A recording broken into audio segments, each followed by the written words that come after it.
Hi, I'm Susie. I hated my daughter for so long. Now, before you judge me and call me all sorts of names for being a bad mother and all of that, I'd like you to hear my story. Typical story of boy meets girl and they fall in love. Nothing special.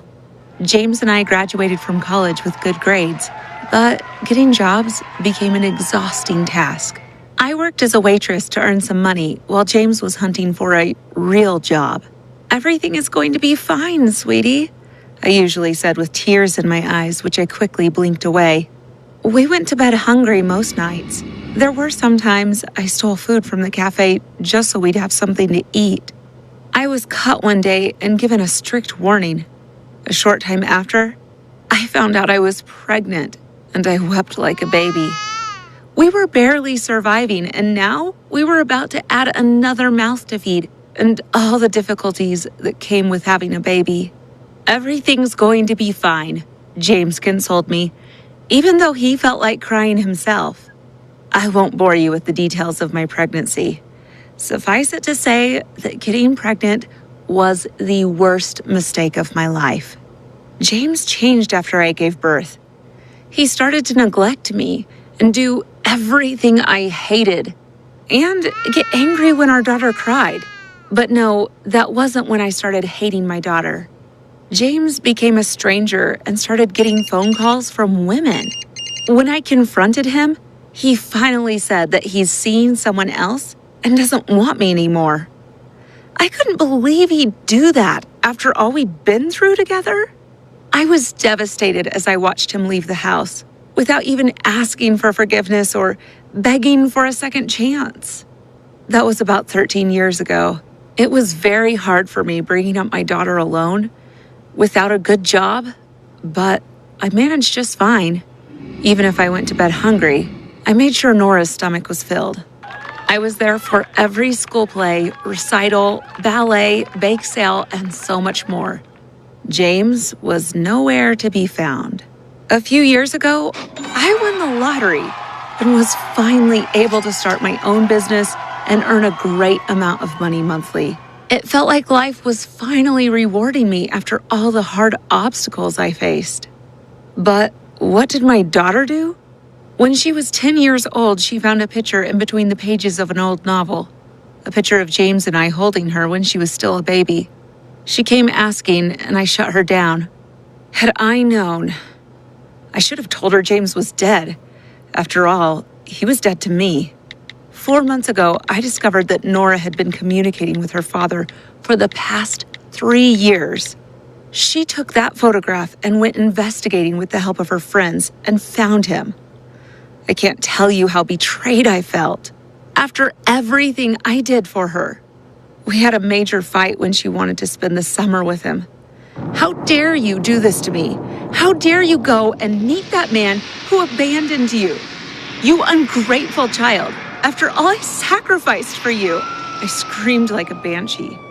Mom, please stop, my 13-year-old daughter shouted as she stuffed clothes into her bag. Why should I? It's because he's rich, isn't he? But I earn a lot of money now as well, and I did everything I could to make you happy. I was so mad at her, I yelled at the top of my voice. Yes, James later got his dream job. With tears in her eyes, she said, "Oh, Mom, how can you say that?" She left the house with me still shouting at her. That was the beginning of so many quarrels. I felt betrayal so strong, it was bordering on hatred. I told her everything I went through in the hands of her father, but she still went ahead to have a relationship with him. It got to a point, Nora and I no longer spoke to each other. Now you know why I can't stand her. It might seem petty to you, but I can't describe the hurt I feel. I hope you understand why I feel so betrayed. But what happened later might shock you even more. A month ago, James died of cancer, which I feel karma slapped him with. Nora was so inconsolable, but I couldn't feel pity for the man who not only broke my heart, but stole my daughter as well. Wicked of me, right? I'm sorry, but that's the way I felt. That day, Nora walked into the room in a plain black dress, looking like her father died. Well, he did. Her eyes were puffy from weeping, and I wished with all my heart that she'd be this sorrowful when I died. She walked to where I was calmly seated and threw a letter in my face. "What's this?" I asked. "It's a letter from Dad to you." "Get it away from me," I snapped. "Read it, for goodness sake," she yelled and rushed out of the room. After staring at the letter for a moment, I opened it resentfully and read it. What I read was not what I expected from James. "My dear Susie, the only woman I ever loved. This letter will come as a surprise to you, but I feel I have to explain things so that you can stop hating me, even in death. I'm so sorry for ruining your life. When you told me you were pregnant, it was bittersweet news to me. I was happy the woman I loved was pregnant with my child, but I knew what it would do to you, as things were very difficult for us then. But what you didn't know then was that I was diagnosed with cancer. I couldn't tell you and ruin that amazing moment for us. I know that what I did was wrong, but I didn't have any idea what I should do. So I pretended to be with someone else and started to treat you badly just so you would leave. I didn't want you and our daughter to go with me through this horrible journey of fighting cancer. I'm so sorry, my love. I died the day I left you, but I thought it was for the best. I sent you money through your boss every opportunity I got and made him call it a raise. You didn't win the lottery, my love. I sent you that money immediately after I made my first million, and I'm happy you used it to set up your dream business, which has made you live in comfort with our daughter ever since. I beat cancer a while before that, but I was told the chances are high that I would become sick again, so I couldn't risk it. I wanted to love you from afar, but I couldn't die before meeting Nora.